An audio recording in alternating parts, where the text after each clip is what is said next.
Hello दोस्तों, स्वागत है एक बार फिर से आपका मेरे चैनल पे लीगल इज 127 पे।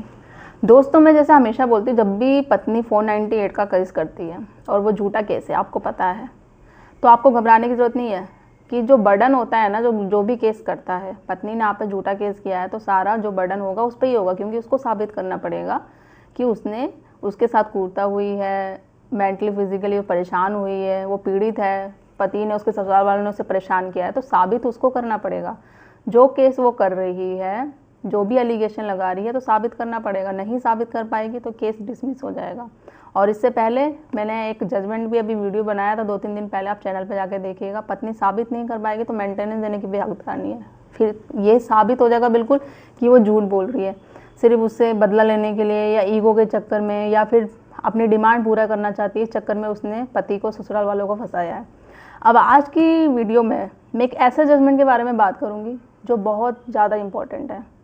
जैसा हमने देखा, पढ़ी लिखी पत्नी को भी मेंटेनेंस देने की जरूरत नहीं है, और वो जो झूठा केसेस करती है ना, तो वो भी सिर्फ एक, अब क्या था ये जजमेंट, ये कलकत्ता हाई कोर्ट का है, बहुत काम आएगा आपके, क्योंकि आप में से बहुत लोग ऐसे सिचुएशन में होते हैं कि पत्नी पढ़ी लिखी है। होता क्या है, जब हस्बैंड वाइफ पढ़े लिखे होते हैं ना, तो सोचते कि दोनों मिलजुल के घर चल रहा है। अगर पति भी घर चला रहा है, वो अपना पूरा खर्चा दे रहा है घर चलाने में, तो पत्नी जब एक्सपेक्ट करता है कि वो भी चीज़ें दे, क्योंकि वो उसकी भी जिम्मेदारी है। बट पत्नी ऐसा नहीं करती। पति तो सारा घर चला रहा है, और पत्नी अगर जॉब कर रही है, वो सारा पैसा अपने बैंक अकाउंट में सेव कर रही है या फिर अपने मायके वालों को दे रही है। तो यही होता है, और यही सबसे बड़ी गलती है। तो आज की वीडियो में इस टॉपिक पे बात करेंगे, इस जजमेंट के बारे में देखेंगे, डिटेल से जानेंगे। चैनल पे आप मेरे नए जुड़े हैं जब तक, तो चैनल को सब्सक्राइब करना बिल्कुल ना भूलिए। साथ ही नोटिफिकेशन बेल दबा दीजिएगा, ताकि आपको सबसे पहले वीडियो की नोटिफिकेशन सबसे पहले मिलती रहे। और लाइक करना, शेयर करना, ज़्यादा से ज़्यादा लोग तक शेयर करिए, जो आप जैसे ही लोग पीड़ित हो उन तक पहुँचे, उन्हें भी हेल्प मिल सके। देखो हुआ क्या, अगर इस जजमेंट की बात करूँ, कि जो दोनों हस्बैंड वाइफ उन्होंने लव मैरिज करी थी। उन्होंने क्या किया, एक प्रॉपर्टी खरीदी जो दोनों के ही नाम से था। तो EMI पे थी, वो लोन भरता था पूरा, जो हस्बैंड सारी चीज़ें, घर का खर्चा भी उठाता था। कोविड का समय था, कुछ सारी चीज़ें थी, उस दौरान उसको प्रॉब्लम भी हुई, सारी चीज़ें हुई। पत्नी पढ़ी लिखी थी, जॉब भी करती थी। तो जब कुछ प्रॉब्लम हुई, कोविड हुआ, उस दौरान बहुत लोगों को प्रॉब्लम हुई थी। आप लोगों को, सबको ही हुई थी, आप में जो भी होंगे, सब जो प्रॉब्लम हुई थी पैसे से रिलेटेड, क्योंकि वो सिचुएशन ही ऐसी गुजरी। बहुत लोगों की तो जॉब भी चली गई थी। तो वैसे ही पति के साथ हुआ, उसको फाइनेंशियली प्रॉब्लम होने लग गई। पत्नी जॉब करती थी, उसकी सैलरी में ये था कि पति की कभी कम रुकावटें, कभी बंद हो, ऐसी चीज़ें चलती रहती थी। तो पत्नी से उसने बोला कि ये प्रॉब्लम हो रही है, मैं सारा घर का जो चलाता ही हूँ, अभी प्रॉब्लम हो रही है मुझे पैसे से रिलेटेड, और मैं EMI भी देता हूँ। तो तुम एक काम करो, देखो तुम पढ़ी लिखी हो, जॉब भी कर रही हो, तो तुम थोड़ा घर चलाने में मुझे सहयोग करो, पैसे दो, और जो घर की EMI है उसको भी थोड़ा दो, क्योंकि अभी मुझे आर्थिक परेशानी हो रही है ये सारी चीज़ें करने में। जैसे ही इस पति ने बात बोली, अब भाई देखो, अब जब हस्बैंड वाइफ दोनों जॉब कर रहे हैं, तो ये तो मतलब बनता नहीं है कि सारी रिस्पॉन्सिबिलिटी है जो हस्बैंड की है वही घर चलाएगा। ठीक है, पत्नी जॉब नहीं कर रही है तो वो एक बात अलग होती है।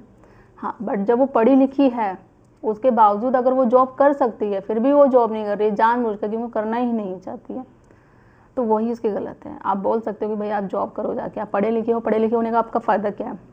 मैं तो सच में उन लेडीज़ों से बोलना चाहती हूँ, अगर आप एजुकेटेड हैं, सारी चीज़ें हैं, तो आप जॉब करो।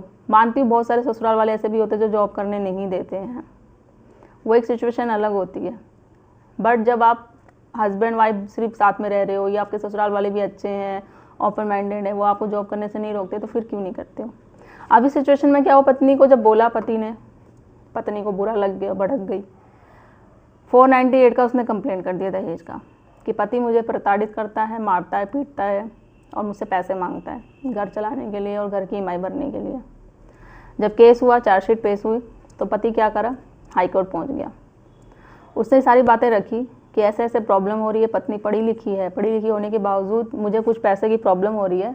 तो मैंने इससे ये बोला, ये जो सारे आरोप लगा रही है वो सारे झूठे। अब जो पत्नी का वकील है वो बोलता ही नहीं, ये केस 498 का लगना चाहिए, जो ये पत्नी आरोप लगा रही है। उसने अपने वकील की तरफ से बोला, उस वकील ने पत्नी के, कि ये सही है, ये इस पर आरोप लगने चाहिए, क्योंकि ये बात, ये उसे प्रताड़ित करता है, मारता पीटता है, पैसे की डिमांड करता है। अब पति के वकील ने बोला ये सारी बातें झूठी है, ऐसा कुछ है ही नहीं।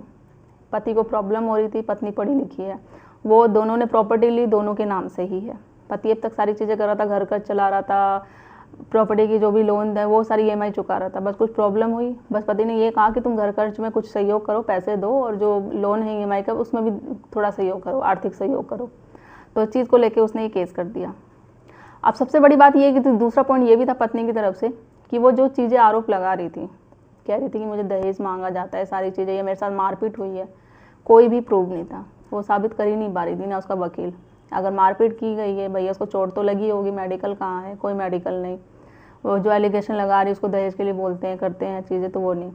अब बात कर रहे आर्थिक सहयोग की, उसने जो बोला कि हाँ भाई घर के सहयोग के लिए मांगता था, तो हाईकोर्ट ने कहा ये गलत बात तो है नहीं। जो जो एलिगेशन लगाए जा रहे हैं, छोटी मोटी चीज़ें, वो 498 के दायरे में आती नहीं है, वो छोटा मोटा डिस्प्यूट है। और बात रही पैसे मांगना, आर्थिक सहयोग, तो अगर आप जॉब करती हो, तो हस्बैंड वाइफ अगर दोनों जॉब करते हैं, तो दोनों की ये आपका आर्थिक सहयोग मांगना मतलब कि आपकी भी जिम्मेदारी है। अगर पति नहीं पूरा कर पा रहा है, उसको कुछ प्रॉब्लम हो रही है पैसे से रिलेटेड, उसकी जॉब नहीं है या सैलरी रुक गई है, कोई भी रीज़न हो रहा है, तो आपकी भी जिम्मेदारी बनती है। और आपका अगर आपका घर है भाई, वो पैसे वो दे और आधी मालकिन आप बन के रहो, तो ये कहाँ का कानून है भाई। तो जब वो नहीं कर पा रहा है तो आपको चीज़ें करनी पड़ेगी। ये आप पे प्रताड़ना नहीं हुई, आपको टॉर्चर नहीं कर रहा, ना आपसे डिमांड मांग रहा है, ये आपकी भी जिम्मेदारी है घर को चलाना और आपका ये जो प्रॉपर्टी ली है उसकी भी EMI देना। तो हाईकोर्ट ने क्या किया, इस केस को तुरंत 498 को क्वैश कर दिया। तो चीज़ें हुई। तो देखो मेन मकसद यही है इस पॉइंट का, ये जो जजमेंट है बहुत काम की जजमेंट है, आप जैसे लोगों को बहुत काम आएगी। जिसकी पति पढ़ी लिखी होती है, पति पढ़ी लिखी होने के बावजूद उनको वो डिमांड करती है पैसे की, मेंटेनेंस की, या फिर झूठ बोल देती है मैं पढ़ी लिखी नहीं हूँ, मैं जॉब नहीं कर रही हूँ, बहुत सारी चीज़। क्योंकि पैसे पाने के लिए पत्नी ऑलमोस्ट 90% यही चीज़ें जो इनकम एफिडेविट होता है ना उसमें यही लिखवाती है कि मैं जॉब नहीं कर रही, या फिर जानबूझ के जॉब भी कर रही होगी तो क्या करती है, जॉब छोड़ के बैठ जाती है कि भाई क्यों, क्योंकि पैसे तो भाई पति से लेंगे ही, हम केस हमने उस पर कर ही रखा है, पैसे भी उसी से लेंगे, तो जॉब करने की क्या ज़रूरत है। तो ऐसे तो जजमेंट भी आ रखे हैं कि जो कैश क्वैश हो रखे, मेंटेनेंस नहीं मिला, कि मैडम आप तो पढ़े लिखे हो तो आपको मेंटेनेंस की क्या ज़रूरत है, आपको पैसे की क्या ज़रूरत है। भाई अगर आपको अपना मेंटेन करना है अपने आप को, आपको अपना खर्चा निकालना है, तो पढ़े लिखे उस चीज़ का फ़ायदा उठाओ, जॉब करो जाके, और अपना खर्चा जो भी आपकी लाइफस्टाइल है, जैसे जीना चाहते हो, चीज़ें करो, अपने शौक़ पूरे करो। पति के पैसे लेने की ज़रूरत है।